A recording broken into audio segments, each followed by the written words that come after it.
नमस्कार साथीहरू, तपाईँलाई मेरो यस एग्रिकल्चर करियर युट्युब च्यानलमा स्वागत छ।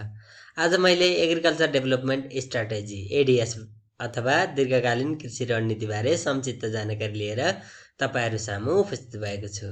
साथीहरू, तपाईँले एडिएस बारेमा जानकारी लिन चाहनुहुन्छ, साँच्चै नै तपाईँहरू लोकसेवा आयोग परीक्षामा पास हुन चाहनुहुन्छ, एडिएस बारे प्रश्नहरू मिलाउन चाहनुहुन्छ भने कपी कलम आडैमा छैन भने कपी कलम लिएर आउनुहोला। मैले तपाईहरुलाई एडिएस बारे सम्पूर्ण जानकारी दिने प्रयास गरेको छु र आजको भिडियो सुरु गरौँ है त।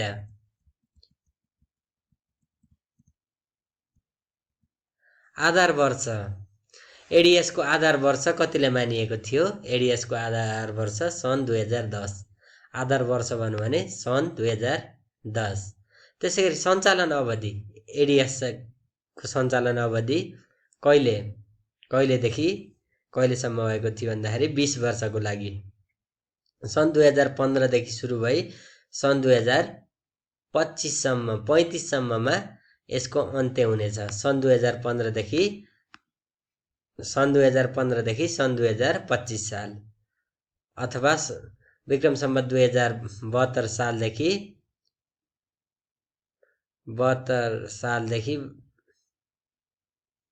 93 सालसम्म है। र यसको स्वीकृति 2072 साल 4 महिना 10 गते 2072 साल 4 महिना 10 गते नेपाल सरकारको मन्त्री परिषदको निर्णयबाट स्वीकृति भएको थियो भने कार्यान्वयनमा कहिले आएको थियो? 2072 साल 8 महिना 4 गते। यसबाट दुईटा प्रश्न आउँछ है साथीहरू। कहिले स्वीकृत भएको थियो? 2072 साल 4 महिना 10 गते र कहिलेदेखि कार्यान्वयनमा आएको थियो? 2072 साल 8 महिना 4 गते। त्यसैगरी प्राविधिक सहयोग दीर्घकालीन कृषि रणनीतिलाई प्राविधिक सहयोग कसले गरेको छ? प्राविधिक सहयोग एडिबी एसियन डेभलपमेन्ट बैंक एडिबीले प्राविधिक सहयोग गरेको छ। त्यसैगरी आर्थिक सहयोग कसले गरेको छ? एफएओ, युएसएआइडी, जिका, डिएफआइडी यी चारवटा अर्गनाइजेसनले इन्टरनेसनल अर्गनाइजेसनहरूले आर्थिक सहयोग गरेका छन्। यसबाट दुईटा प्रश्न, आर्थिक सहयोग कसले गरेको थियो? एफएओ, युएसएआइडी, जिका, डिएफआइडी। यसमा अर्को आउन सक्छ एडिबी। एडिबी आयो भने आर्थिक सहयोग एडिबीले होइन, प्राविधिक सहयोग चाहिँ एडिबीले हो, आर्थिक सहयोग चाहिँ एफएओ, युएसएआइडी, जिका, डिएफआइडी यिनले हो है। यो सम्झिनु होला। एडिएस ले 15वटा बालीमा प्राथमिकता दिएको छ। कतिवटा बालीमा प्राथमिकता दिएको छ भनेर प्रश्न आउँछ? 5, 10, 15, 20। यसको उत्तर हुन्छ 15वटा। एडिएस कार्यान्वयन समितिका अध्यक्ष कोन छन्? अध्यक्ष कार्यान्वयन समितिका अध्यक्ष को हुन्छ? कृषि मन्त्री हुन्छन् है। कार्यान्वयन समितिका अध्यक्ष कृषि मन्त्री हुन्छन्। एडिएस कार्यान्वयन समितिका अध्यक्ष कृषि मन्त्री हुन्छन् भने एडिएस समन्वय समितिका अध्यक्ष राष्ट्रिय योजना आयोगका उपाध्यक्ष एडिएस समन्वय समिति। कार्यान्वयन भन्नु भने कृषि मन्त्री झुक्किनु भएन। एडिएस समन्वय समितिका अध्यक्ष भन्नु भने राष्ट्रिय योजना आयोग। र एडिएसका मुख्य विशेषताहरू के छ त? एडिएसका विशेषताहरू कृषकको आर्थिक अवस्थामा सुधार जोड दिएको, कृषकको आर्थिक अवस्थामा सुधारमा जोड दिएको, गरिबी न्यूनीकरणलाई जोड दिएको, खाद्य तथा पोषण सुरक्षालाई प्राथमिकता दिएको विशेषताहरू हो। यसबाट खासै एमसीक्यू आउँदैन। र एडिएस रणनीतिका रूपरेखाहरू, निकायहरू कतिवटा छन् भनेर प्रश्न आउँछ? 4वटा। र ती के हुन् भनेर भन्नु भने एडिएस राष्ट्रिय एडिएस समन्वय समिति, राष्ट्रिय एडिएस कार्यान्वयन समिति, राष्ट्रिय एडिएस कार्यान्वयन सहायता इकाइ, एडिएस कार्यान्वयन सहायता कोष, एडिएस कार्यान्वयन सहायता इकाइ र कोष र राष्ट्रिय एडिएस समन्वयन समिति र कार्यान्वयन समिति गरी 4वटा निकायहरू छन्। कतिवटा निकायहरू छन् भनेर सोध्न सक्छ? 4वटा। र अर्को मुख्य क्वेसन आउन सक्छ, आधार कार्यक्रमहरू फ्ल्यागशिप एन्ड कोर कार्यक्रमहरू, कोर प्रोग्राम आधार कार्यक्रमहरू, यसलाई फ्ल्यागशिप एन्ड कोर प्रोग्राम पनि भन्छ। कतिवटा थिए भन्दा 4वटा। 1 नम्बरमा यो लगातार सम्झिनुपर्छ है साथीहरू। खाद्य तथा पोषण सुरक्षा कार्यक्रम, खाद्य तथा पोषण सुरक्षा कार्यक्रम, विकेन्द्रीकरण विज्ञान प्रविधि र शिक्षा कार्यक्रम, विकेन्द्रीकरण विज्ञान प्रविधि र शिक्षा कार्यक्रम, मूल्य श्रृङ्खला विकास कार्यक्रम, मूल्य श्रृङ्खला विकास कार्यक्रम, नवप्रवर्तक तथा कृषि उद्यमशीलता कार्यक्रम, नवप्रवर्तक तथा कृषि उद्यमशीलता कार्यक्रम। 4वटा छन् है साथीहरू। फेरि भने मैले खाद्य तथा पोषण सुरक्षा कार्यक्रम, खाद्य तथा पोषण सुरक्षा कार्यक्रम, विकेन्द्रीकरण विज्ञान प्रविधि र शिक्षा कार्यक्रम, विकेन्द्रीकरण विज्ञान प्रविधि र शिक्षा कार्यक्रम, मूल्य श्रृङ्खला विकास कार्यक्रम, नवप्रवर्तक तथा कृषि उद्यमशीलता कार्यक्रम, नवप्रवर्तक तथा कृषि उद्यमशीलता कार्यक्रम।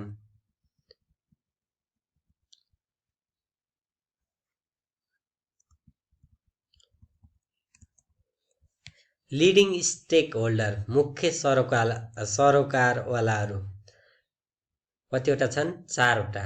कृषि विकास मन्त्रालय, राष्ट्रिय योजना लगायतका सरकारी निकायहरू। तलका मध्ये कुन चाहिँ एडिएसको मुख्य सरोकारवालाहरू हुन् भनेर सोध्न सक्छ। किसानका सङ्घ संस्था, सहकारीका सङ्घ संस्था, निजी क्षेत्रका सङ्घ संस्था। यो माथिका दियो भने अल अफ द एबोभ भनेर हान्नु पर्यो। कृषि विकास मन्त्रालय, राष्ट्रिय योजना आयोग लगायत सरकारी निकायहरू भयो 1 नम्बरमा। किसानका सङ्घ संस्था, सहकारी सङ्घ संस्था, निजी क्षेत्रका सङ्घ संस्था। लिडिङ स्टेक होल्डर भनौँ भने 4वटा है। त्यसै गरी एडिएसका सम्भागहरू कतिवटा छन्? 4वटा छन्। एडिएसका सम्भागहरू पनि 4वटा छन्। सुशासन, यसलाई इङ्ग्लिसमा गुड गभर्नेन्स भन्छ। उत्पादकत्व, प्रोडक्टिभिटी, व्यवसायीकरण, प्रतिस्पर्धात्मक है। व्यवसायीकरणलाई कमर्सियलाइजेसन, प्रतिस्पर्धात्मकलाई कम्पिटिटिभनेस। सम्भागहरूबाट पनि प्रश्न आउने गर्दछ र तलका मध्ये एडिएसका सम्भागहरू कुन हुन् भनेर सुशासन दिन सक्छ, उत्पादकत्व दिन सक्छ, व्यवसायीकरण गर्न सक्छ, प्रतिस्पर्धात्मक दिन सक्छ। अल अफ द एबोभ आयो भने अल अफ द एबोभ लेख्ने हो। यहाँ झुक्काउनको लागि व्यवसायीकरणको ठाउँमा के बजारीकरण भनेर दिन सक्छ, त्यो हुँदैन है। त्यसमा आछ भने सुशासन, फर्स्टमा अल अफ द एबोभ आएन, फर्स्टमा हामीले सुशासन लेख्न पर्यो। सेकेन्डमा उत्पादकत्व, व्यवसायीकरण, प्रतिस्पर्धात्मक, यी कुरा चाहिँ लेख्न पर्यो, के अरे टिक लाउनु पर्यो। एडिएसमा खर्चको बाँडफाँड के कस्तो छ? मलखाद 8%, मलखादलाई कति छुट्याएको छ? 8%, वनलाई 8% है। मलखाद र वनलाई कति छ? 8% छ। त्यसै गरी खाद्य तथा पोषण सुरक्षा कार्यक्रमलाई 6% छुट्याएको छ। खाद्य तथा पोषण सुरक्षा कार्यक्रमलाई 6% छुट्याएको छ। विकेन्द्रीकरण विज्ञान प्रविधि तथा शिक्षा कार्यक्रमलाई 13%, विकेन्द्रीकरण विज्ञान प्रविधि तथा शिक्षा कार्यक्रमलाई 13%। त्यसै गरी मूल्य श्रृङ्खला विकास कार्यक्रमलाई 14%, नवप्रवर्तक तथा कृषि उद्यमशीलतालाई 4%, नवप्रवर्तक तथा कृषि उद्यमशीलतालाई 4% उद्यमशीलता कार्यक्रम है। पूर्वाधारलाई 5%, सिँचाइलाई 19%, सिँचाइलाई 19%, पूर्वाधारलाई 5% र अन्यलाई 23% है। मलखादलाई 8, वनलाई 8, खाद्य तथा पोषण सुरक्षा कार्यक्रमलाई 6, विकेन्द्रीकरण विज्ञान प्रविधि तथा शिक्षा कार्यक्रमलाई 13, मूल्य श्रृङ्खला विकास कार्यक्रमलाई 14, नवप्रवर्तक तथा कृषि उद्यमशीलतालाई 4%, पूर्वाधारलाई 5%, सिँचाइलाई 19% र अन्यलाई गरी 23%, टोटल 100 आउन पुग्छ। त्यसै गरी अर्को छ एडिएस कार्ययोजनाको लागत। एडिएस कार्ययोजनाको लागत कति छ? सुशासनमा 8%, सुशासनमा कति छ? 8%, उत्पादकत्वमा 37%, व्यवसायीकरणमा 29%, प्रतिस्पर्धामा 8% है। एडिएसका सम्भागहरू पनि यी चारवटै हुन्, जसमध्ये सबैभन्दा बढी उत्पादकत्वमा छ, त्यसपछि व्यवसायीकरण कमर्सियलाइजेसनमा छ 19%, सुशासनमा 8%, सुशासन र प्रतिस्पर्धामा कति छ 8 छ, उत्पादकत्वमा कति छ, उत्पादकत्वमा 37% छ, त्यसै गरी व्यवसायीकरणमा 19%। त्यसै गरी मूल्य श्रृङ्खला विकास कार्यक्रम, मूल्य श्रृङ्खला विकास कार्यक्रममा 14%, मूल्य श्रृङ्खला विकास कार्यक्रममा 14% र अन्यमा 28% छ, अन्यमा 28%। सुशासनमा 8%, उत्पादकत्वमा 37%, व्यवसायीकरणमा 19%, प्रतिस्पर्धामा 8%, मूल्य श्रृङ्खला विकास कार्यक्रममा 14%, अन्य कार्यक्रममा 28%।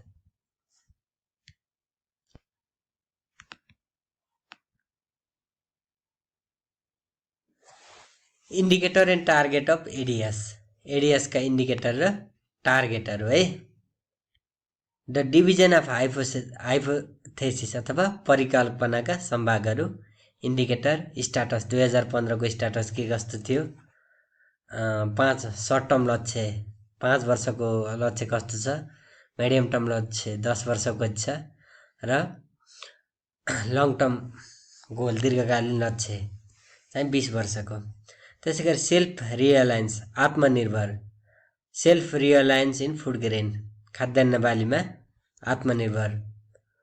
पहिलाको उमा कति छ हाम्रो, अहिलेको 15 को उमा 16% डेफिसिट छ, फुड ग्रेनमा 16% डेफिसिट थियो भने सर्ट टर्ममा 0% मा झार्ने र मिडियम टर्ममा 0.5% एक्स्ट्रा एक्सपोर्ट ट्रेड गर्ने र लङ टर्ममा 0.5% एक्स्ट्रा एक्सपोर्ट ट्रेड, 5% चाहिँ 0 देखि 5% चाहिँ निर्यात गर्ने लक्ष्य राखेको छ है। हाम्रो सुरुको अवस्था कति छ, सेल्फ आत्मनिर्भरता के अरे फुड ग्रेनमा 16% छ, सर्ट टर्ममा 0% मा लाने र मिडियम टर्ममा 5% मा लैजाने, त्यसै गरी लङ टर्ममा पनि 5% मा एक्सपोर्ट गर्ने। त्यसै गरी इयर राउन्ड इरिगेसन 15 को अवस्था 25.2% छ, इयर राउन्ड इरिगेसन वर्षभरि सिँचाइ 25.2% छ। सर्ट टर्ममा हामीले कति लान सकिन्छ, सर्ट टर्ममा 35% मा, मिडियम टर्ममा 60% र लङ टर्ममा 80%। वर्षभरि सिँचाइ 25.2% बाट 35% मा लैजाने, 35 बाट 60 मा लाने, 60 बाट 80 मा लैजाने। Organic matter in the soil, सोइलमा अर्ग्यानिक म्याटर 1.96% 2015 मा। सर्ट टर्म टार्गेट भनेको 3%, 2020 मा 3%, 2030 सम्ममा 3.92 र 40 सम्ममा कति, 40 सम्ममा 4% मा लैजाने। डिग्रेडेड ल्यान्ड 3.72 मिलियन हेक्टर छ भने अहिले यसलाई घटाएर 2.88 मिलियन हेक्टरमा झार्ने, त्यसपछि 2.56 मा झार्ने, त्यसपछि 1.6 मिलियन हेक्टरमा झार्ने। 3.72 2015 मा छ, 2020 मा पुग्दाखेरि 2.88 मिलियन हेक्टरमा झार्ने, त्यसै गरी मिडियम टर्म 2030 सम्ममा 2.56 मा र लङ टर्ममा 1.6% मा झार्ने। लेन कभर्ड है, लेन कभर्ड भनेको जग्गाले झारेको, लेन्ड कभर्ड भनेको लेन्ड कभर्ड बाई फोरेस्ट हो है, यो लेन्ड कभर्ड बाई फोरेस्ट हो। यो 44.7% छ, यसलाई यथावत राख्ने, लेन्ड कभरलाई यथावत राख्ने।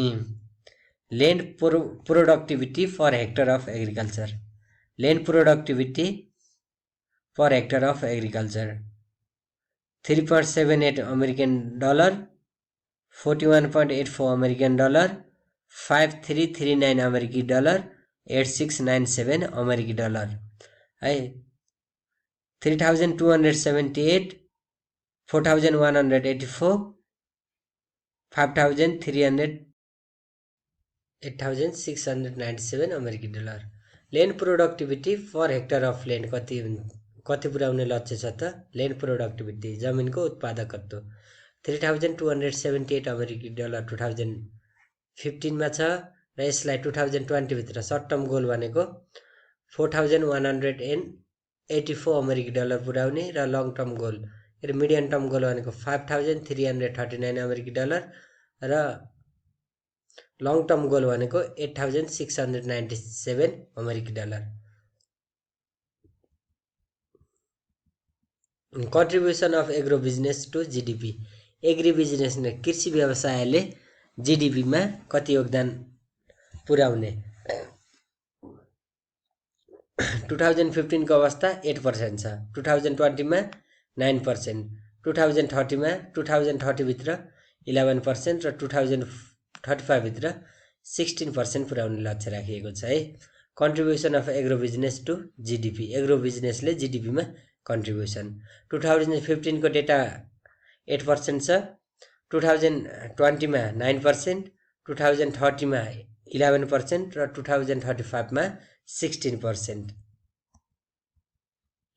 एग्रिकल्चर ट्रेड एन्ड ब्यालेन्स है, agriculture trade and balance competition का आधारमा छ। यहाँ यसलाई कम्पिटिसन भन्ने भागमा राखेको छ है। सम्भाग 4वटा सम्भाग मध्ये ट्रेड डिफिसिट अफ 1,123 मिलियन अमेरिकी डलर 2015 को अवस्था कस्तो छ हाम्रो?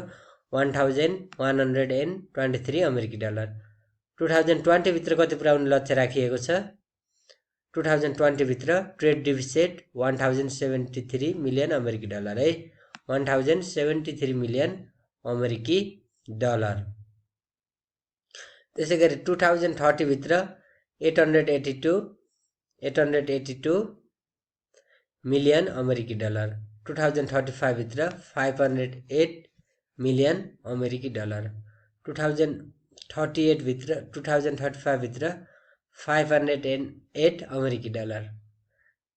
एग्रिकल्चर एक्सपोर्ट कृषि सामग्रीहरू निर्यात 255 अमेरिकी डलर 255 अमेरिकी डलर, 456 अमेरिकी डलर 2020 भित्र, 2030 भित्र 814 अमेरिकी डलर 814 अमेरिकी डलर। त्यसै गरी 2035 भित्र 2,598 अमेरिकी डलर 2,598 अमेरिकी डलर कृषि सामग्री अथवा कृषि सम्बन्धी गुडहरू निर्यात गर्दाखेरि। 255 अमेरिकी डलर 2015 को अवस्था, 456 मिलियन अमेरिकी dollar short term goal, medium term goal भनेको 814, त्यसै गरी लङ टर्म गोल भनेको 2,598 अमेरिकी डलर। इन्क्लुजन है, समावेशी percentage of land arable land, arable भनेको उत्पादन हुने जमिनलाई के भन्छ? एरेबल ल्यान्ड भन्छ है। Owned by women or jointly, वुमेनले महिलाहरूले उत्पादनशील जमिन स्वामित्वमा, महिलाको स्वामित्वमा उत्पादनशील जमिनहरू है 16% छ। 2015 को डेटा अनुसार 16% छ। 2000 सर्ट टर्म यसको गोल भनेको 20% मा पुर्याउने, त्यसै गरी लङ टर्म यसको मिडियम टर्म गोल भनेको 30% मा पुर्याउने र लङ टर्म गोल भनेको 50% मा पुर्याउने यसको लक्ष्य छ है। Percentage of farmer within the reach of agriculture program किसानहरू कृषि कार्यक्रममा कति लाभान्वित हुन सक्छ? कति पर्सेन्ट किसानहरूलाई कृषि कार्यक्रममा समावेश गर्न सकिन्छ? 2015 को डेटा अनुसार 18.2% छ। सर्ट टर्म गोल 22% पुर्याउने, सर्ट टर्ममा 22% पुर्याउने, मिड टर्ममा 26% पुर्याउने र लङ टर्ममा कति? 32% पुर्याउने। Average growth rate of GDP in agriculture sector, agriculture सेक्टरमा जीडीपी को एभरेज ग्रोथ कति छ त भन्दाखेरि कतिमा पुर्याउने लक्ष्य छ त? 2.23%, 2015 मा छ, 4% short term goal, 5% medium term goal, 6% भनेको लङ टर्म गोल, 6% भनेको लङ टर्म गोल। लिभलिहुड अन्तर्गत gross domestic product of agriculture sector, agriculture सेक्टरको ग्रस डोमेस्टिक प्रोडक्ट अथवा एग्रिकल्चर वर्करहरूको कति वेजेसहरू कति पुर्याउने लक्ष्य छ त? $835 अमेरिकी डलर, $835 अमेरिकी डलर अहिले तत्काल 2015 मा कायम छ। यसको सर्ट टर्म गोल भनेको 1029 अमेरिकी डलर चाहिँ short term goal. Medium term goal भनेको 1268 अमेरिकी डलर। यसको लङ टर्म गोल भनेको 1926 अमेरिकी डलर, 1926 अमेरिकी dollar. Poverty in rural area, rural एरियामा गरिबी, ग्रामीण समूहमा ग्रामीण परिवेशमा गरिबी कति छ त? 24.3%। है 2015 मा 24.3%।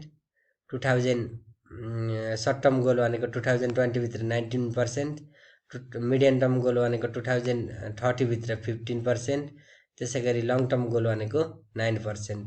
पोभर्टी इन रुरल एरिया, ग्रामीण गरिबी। त्यसैगरी फुडबर्नमा, पुड्को बना, फुडबर्न डिजिजबाट यस्तो यस्तो छ। यो खासै सोध्दैन, मैले यसलाई बढी डिस्क्राइब गर्न चाहिन्न, आफै हेर्नु होला। सर र मैले राखिदिएको छु, भिडियो पज गरेर हेर्नु होला। फुड एन्ड न्युट्रिसन सेक्युरिटीमा न्युट्रिसनमा यस्तो यस्तो अवस्था छ, अन्डरवेट यसका कुरा छ। Percentage of women within BMI है, बिएमआई कति छ? अहिलेको लेटेस्ट कति छ? 18.1% छ। 2020 भित्र कति छ? कति पुर्याउने? 15। त्यसैगरी यसलाई झारेर 13% मा झार्ने यसको लक्ष्य छ। अब सबैभन्दा महत्त्वपूर्ण है, एडिएसले प्राथमिकता दिएका बालीहरू कति छन्? एडिएसले प्राथमिकता दिएका बालीहरू 1 नम्बरमा मकै, 2 नम्बरमा दुध उत्पादन, 3 नम्बरमा तरकारी, 4 नम्बरमा चिया, 5 नम्बरमा मसुरको दाल, 6 नम्बरमा धान, 7 नम्बरमा बाख्रा, 8 नम्बरमा पोल्ट्री, 9 नम्बरमा आलु, 10 नम्बरमा गहुँ, 11 मा अदुवा, 12 मा अलैँची, 13 मा तेलबाली, 14 मा कति छ? 14 मा कति छ? कफी छ। 14 मा कति छ? कफी छ है। त्यसैगरी 15 मा के छ? रेनबो ट्राउट माछा। 15 मा के छ? रेनबो ट्राउट माछा छ। 15 मा रेनबो ट्राउट माछा छ।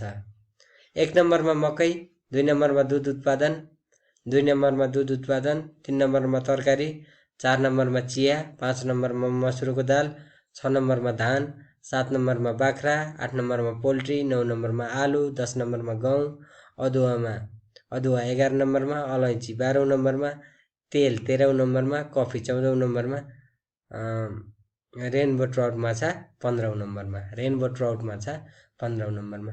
यसबाट प्रश्न कस्तो सोध्छ भन्दाखेरि एडिएसको प्राथमिकता अनुसार रेनबो ट्राउट माछा कतौं स्थानमा पर्दछ? 15 मा टिक लाउनु पर्यो। कफीले एडिएसको प्राथमिकता दिएका बाली मध्ये कफी कतिमा पर्छ? 14 मा। धान कतिमा? 6 मा। गहुँ कतिमा? 10 मा। 1 नम्बरमा के छ? मकै, 2 नम्बरमा दुध उत्पादन, 3 नम्बरमा तरकारी, 4 नम्बरमा चिया, 5 नम्बरमा मसुरको दाल, 6 नम्बरमा धान, 7 नम्बरमा बाख्रा, 8 नम्बरमा पोल्ट्री, 9 नम्बरमा आलु, 10 नम्बरमा गहुँ, 11 नम्बरमा अदुवा, 12 नम्बरमा अलैँची, 13 नम्बरमा तेलबाली, 14 नम्बरमा कफी र 15 नम्बरमा रेनबो ट्राउट माछा।